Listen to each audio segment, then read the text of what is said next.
Doctor Sarvesh Kumar CS, news editor, Kanpur संवाद news network. आज की राष्ट्रीय समाचार बुलेटिन में आपका स्वागत है।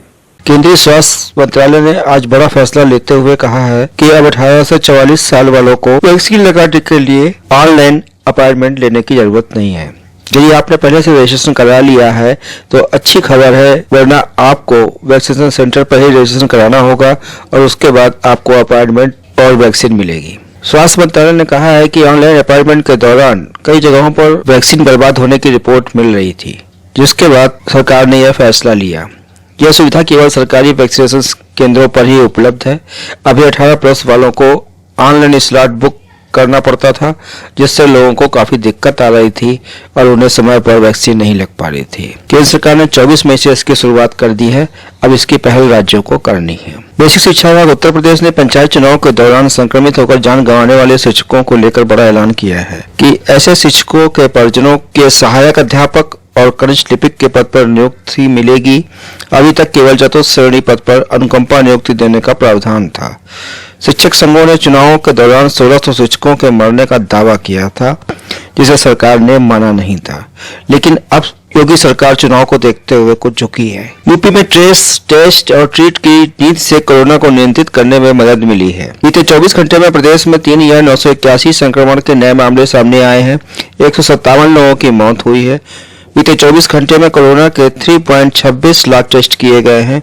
इस समय कोरोना के सक्रिय मामलों की संख्या 76,700 है। यूपी में करीब 25 करोड़ आबादी है, जहां संक्रमण के मामलों की संख्या लगातार कम होती जा रही है। संवत्सर 2078 का पहला खग्रास चंद्रग्रहण 26 मई बैसाख पूर्णिमा को लगने जा रहा है, लेकिन यह चंद्रग्रहण संपूर्ण भारत में नहीं दिखेगा, क्योंकि जिस समय यह ग्रहण शुरू होगा उस समय भारत में दिन होगा। इस वर्ष कुल 2 चंद्रग्रहण एवं 2 सूर्य ग्रहण होंगे, इसलिए सूतक का कोई सवाल ही नहीं उठता है। मौसम का मिजाज फिर से बदलने लगा है। आने वाले 3-4 दिन तक मौसम में काफी उतार चढ़ाव दिख सकता है। अगले 3 दिन जहां 20 किलोमीटर की रफ्तार से धूल भरी हवाएं चलेंगी, वहीं 27-28 मई को बारिश हो सकती है। 48 घंटे में तापमान 40 डिग्री से तक पहुंच सकता है।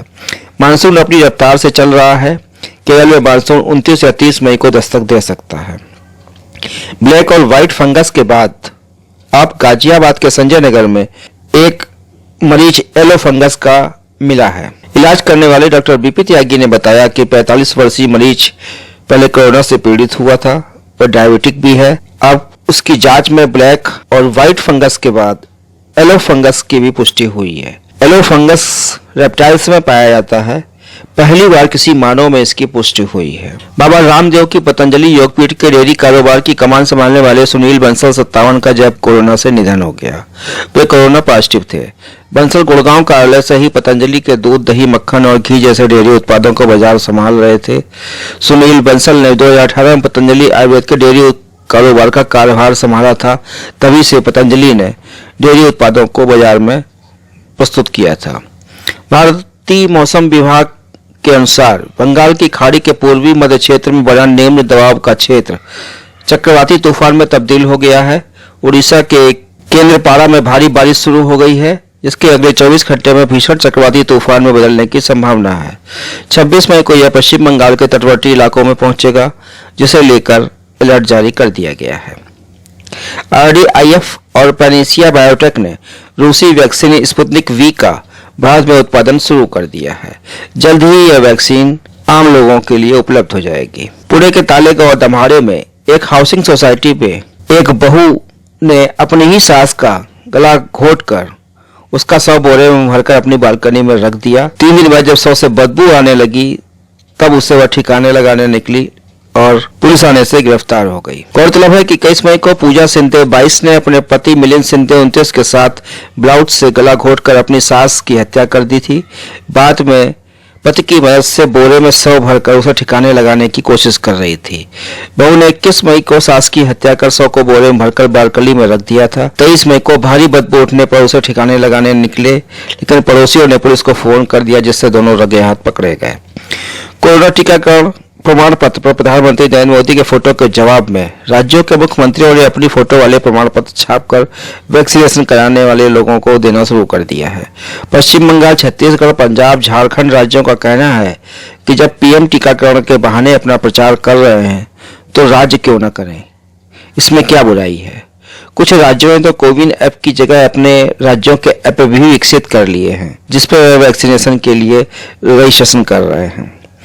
दिल्ली पुलिस की स्पेशल सेल ने आज ट्विटर इंडिया के गुड़गांव व दिल्ली स्थित दफ्तरों पर छापा मारकर टूल किट के संबंध में पूछताछ की। दिल्ली पुलिस का कहना है कि टूल किट मामले में वह जांच कर रही है, इसका और किसी चीज से कोई लेना देना नहीं। उत्तर प्रदेश के मुख्यमंत्री योगी आदित्यनाथ ने आज आजमगढ़ गोंडा जिले का दौरा किया व वहां के स्वास्थ्य केंद्रों व क्वारंटाइन सेंटरों का भी निरीक्षण किया। उन्होंने वाराणसी में बनाए जा रहे ब्लैक फंगस वार्ड का भी निरीक्षण किया। बेंगलुरु में आज लोगों ने अनोखी खगोलीय घटना का दीदार किया। सन हालो के नाम से जानी जाने वाली यह खगोलीय घटना बंगलौर में मौजूदा बर्फ के छोटे क्रिस्टल के रिफ्रैक्शन होने के कारण हुई। इसमें सूर्य के चारों ओर इंद्रधनुषी रंग की अंगूठी नजर आई, जिसे लोगों ने बड़े कौतूहल के साथ देखा। आज की राशि समाचार बुलेटिन में बस इतना ही। धन्यवाद। शुभ रात्रि।